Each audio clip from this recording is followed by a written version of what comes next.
Ada na double. Napindot ko re. Hello, magandang araw. Sa mga lolo at mga lola at mga tatay, nanay at apo. Tuloy kayo sa magandang buhay dito sa likod ng bahay. Yan, ang aking mga alaga. Yan, makikita ko sa inyo ang aking mga alagang kalapate. Papakilala ko sa inyo dito sa likod ng bahay.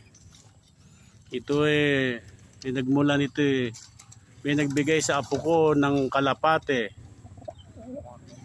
Pero nung kinuha siya ng mga magulang nila, ay pinawalan ko. Ngayon na nagplano silang uuwi, kinuha ko uli. Eh ngayon, hindi ko na pawawalan, aariin ko na, magaganda naman sila, puro puti. Ayan, hindi ko lang alam ang mga lalaki at babae. At pag-aaralan ko rin yan, magiging lalaki at babae. Pangarap kong dumami yan, puro puti. Puro puti lang. Ayan.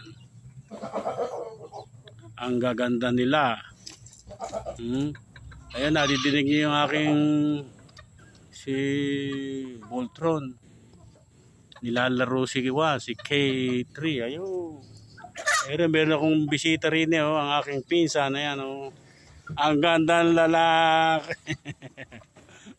Diyan, nasa likod yung aking mga manok na alaga kakakain. Kasi ngayon ay ilalagay ko sila doon. Babalik ko sila sa kanilang mga kulungan. Ang ganda nila. Kailangan makagawa ko yan ng malaking kulungan. Mga 1 by 1 meter man lang. Ay 1 by 2. 1 by 1 by 2 pala. Yung taas. Yung taas ay 2 metro. Hello. Ayan Huwag sana makakawala. Ay.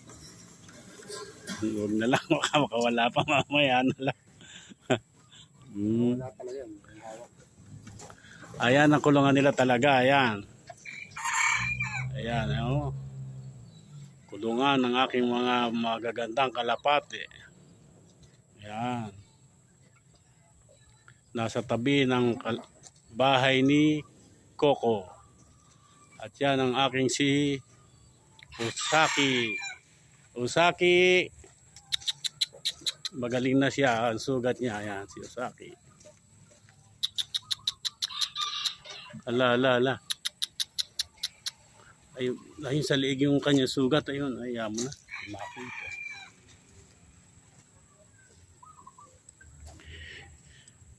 Kukumpletuhin ko ito ang mga pinagkakabalahan ng lolo ni Papa Jack. Ayan, meron akong bagong tanim na rubber tree. Kung ano lang yan. Yan.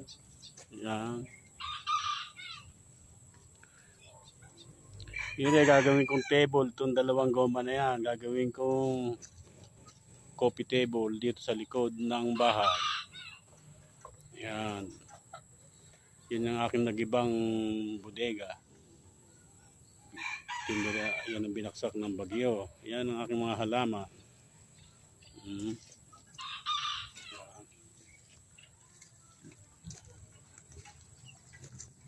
Ang gaganda lang ng aking kalapate. Maparami ko sana ito. Na puro puti. At merong kulungang maganda-ganda. Yung area hiniram ko lang kay Lolo Amang. Kay Lolo Bear. Kasi mahirap mag-videohan doon. Kaya dito ko siya inilagay. Yan. Yan lang naman ang paligid dito ni Lolo Jack. Ayan, dito sa likod ng bahay. Yan ang nagpapasaya kay Papa Jack. Dito sa masayang buhay sa likod ng bahay. Kaya masaya ang Lolo Jack. Ayan. Okay, hanggang sa muli. Laging mag-iingat lahat. Ang masayang buhay sa likod ng bahay. Bye-bye!